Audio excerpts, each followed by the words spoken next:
はい、皆さんこんにちは。茶釜流世界一地味なダンス練習来ていただいてありがとうございます。ダンス系身体操作オタク、茶釜です。この後、立前の完全版をお伝えしようと思っていますが、その前に注意点を、お話ししたいと思います。大きく分けて、実前の目的を一つと、次に注意点ですね。で、最後おすすめ動画を話していきたいと思います。で、立前っていろいろ流派があるっていうか、もう人それぞれ全部全く別物になりますけど、茶釜流も、その中のたったの一種類になります。で、茶釜流立前って、なんつうんですか。もう、いろいろ考えたけど、お金儲けにつながるプランが全くないんですよね。はい。もう、一回教えて、はい、独学で頑張りましょうっていう感じです。で、独学で学んで、独学で習得してるんで、指導経験っていうのが一切ないんですよね。まあ、だから自分の体の中はすごくわかるんですけど、人を見る訓練が圧倒的にまだ不足してるので、そのあたりちょっと協力者が今後増えて、指導経験増えればいろいろ見て指導もできるようになる可能性もあるかなないかなわかんない地味だもんねこれね。見る人少ないよ多分。はい。それで、茶釜流立前の5つの目標があります。5つ。1つは、茶点、合点、魔点、3点をつなげ続ける。で、次が、全身スナップの統一体ですね。全身力みを抜いて、細く、力みの出る手前まで張るって感じ。もうバチコーンってスナップできる状態。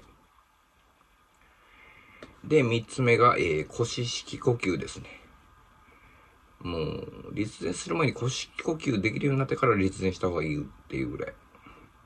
腰式呼吸。で、もう、この辺の、感覚が、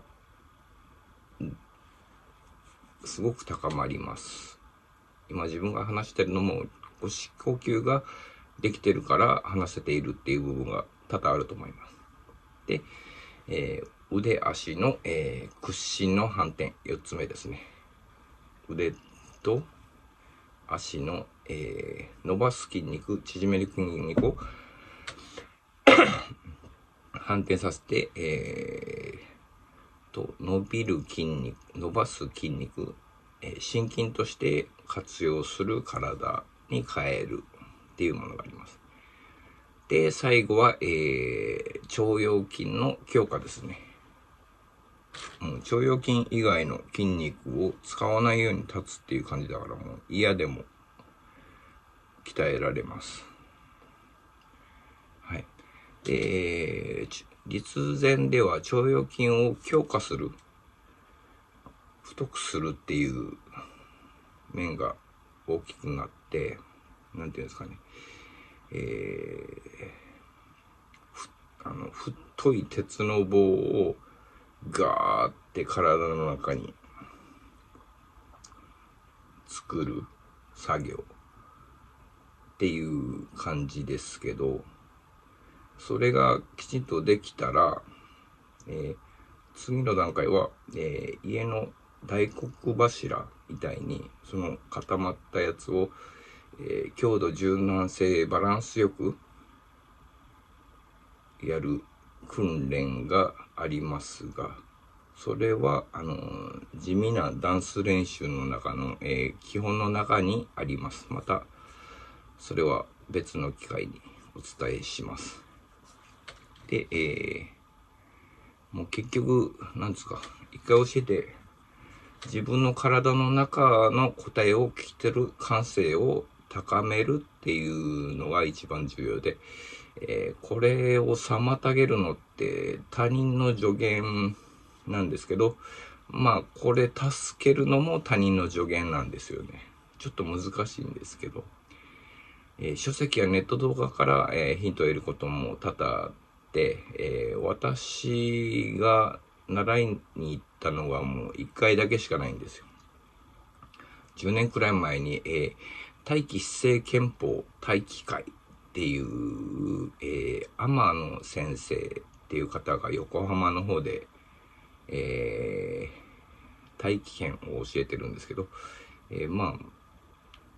自分は立前しかしてないので、立前を習いに行って、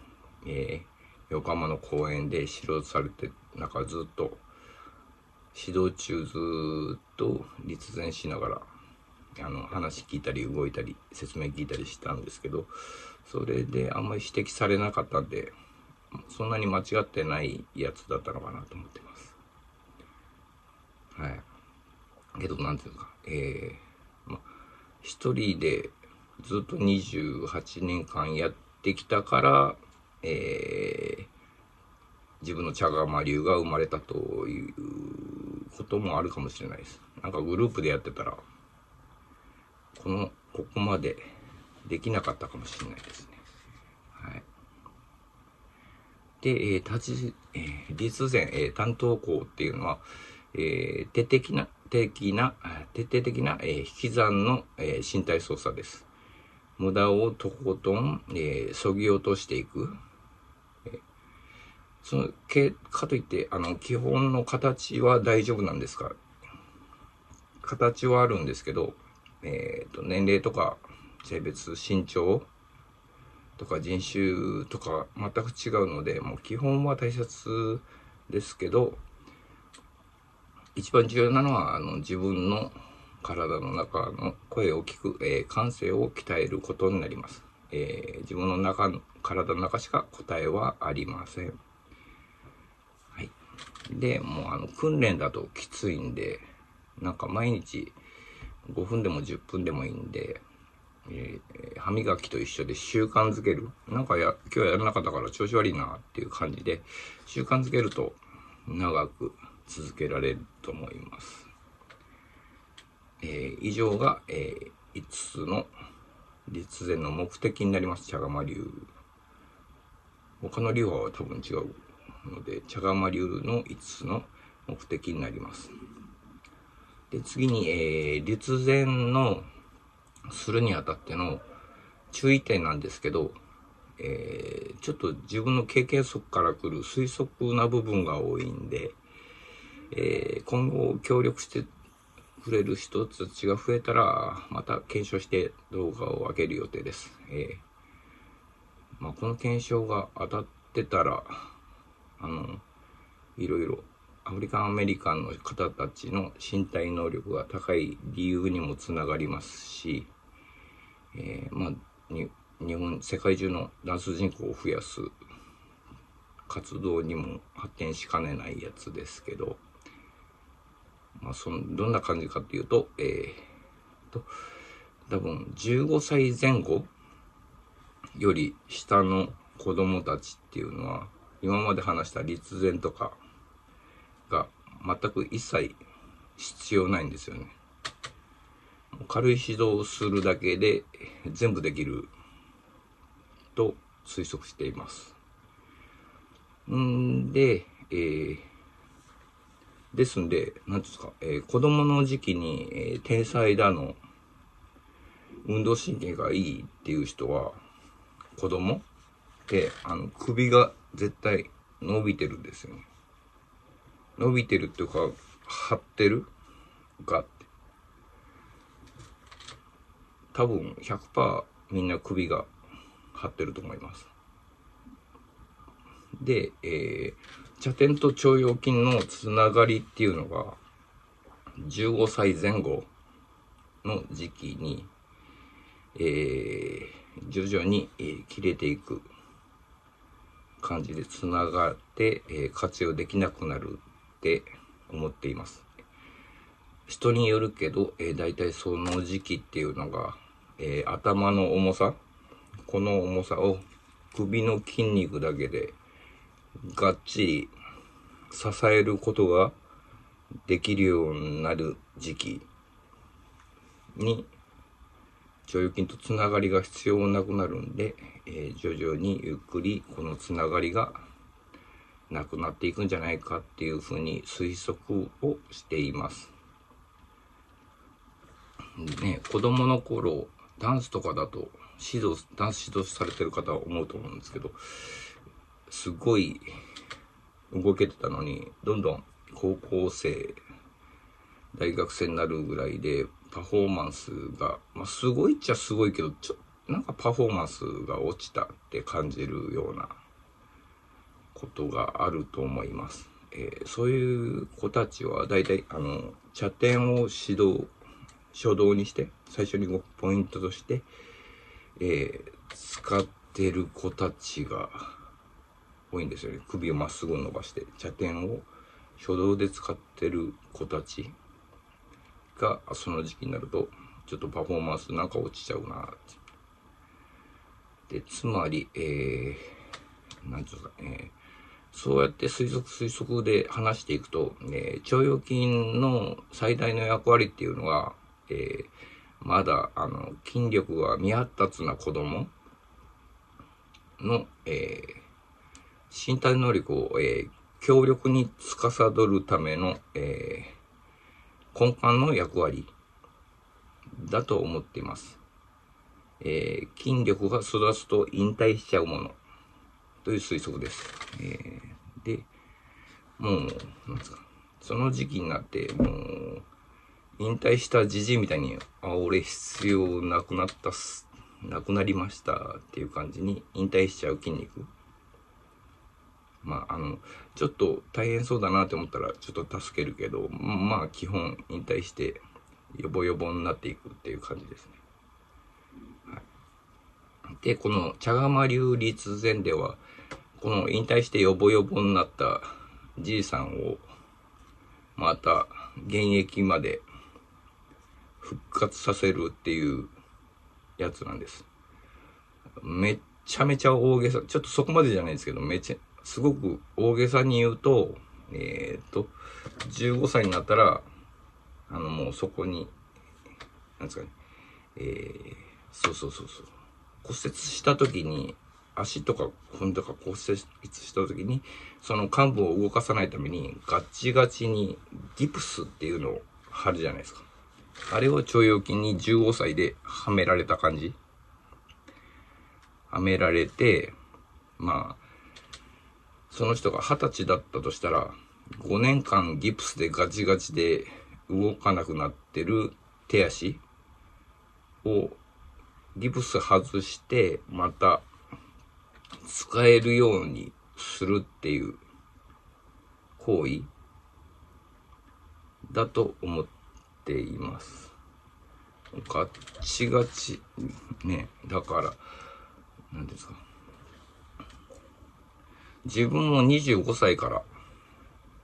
立ち始めたんですけど、それでも腸腰筋の痛みっていうのが2、3年続いたんです。痛みじゃないか、筋肉痛だ。筋肉痛もひどくなると痛いんですけど、それが2、3年続いたんですよね。筋肉痛があっても無視してガーって続けたり、逆に筋肉痛があることで使う部分が、ここ使えって思って、筋肉痛がある部分以外の力を除去するみたいな。力をなるべく使わないでとか、25だからアホなんですよね。アホな子だったんで、うおーってちょっと痛くなるまで。それが、あれでもう腰呼吸が生まれちゃったんですけど、そういうのがあったんで、なんですかね、茶釜流っていうのは、ギプスでガチガチに固めたのを取って、使えるようにリハビリしていくっていう操作なんで、健康になる的な、結構リハビリに近いんですよね。健康重視の立ち前とは全く違うものになってしまいます。はい。ですんで、もう、そんなんだからちょっと他人に立前の方法とか丸投げしてたんですけど、実際も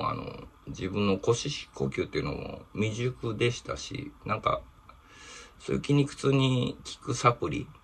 栄養素とかもあるみたいで、ネットで調べたら深層筋の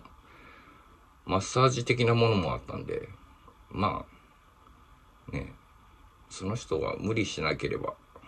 そんなことないかなと思って、公開することに決めました。まあ、なんていうんですか。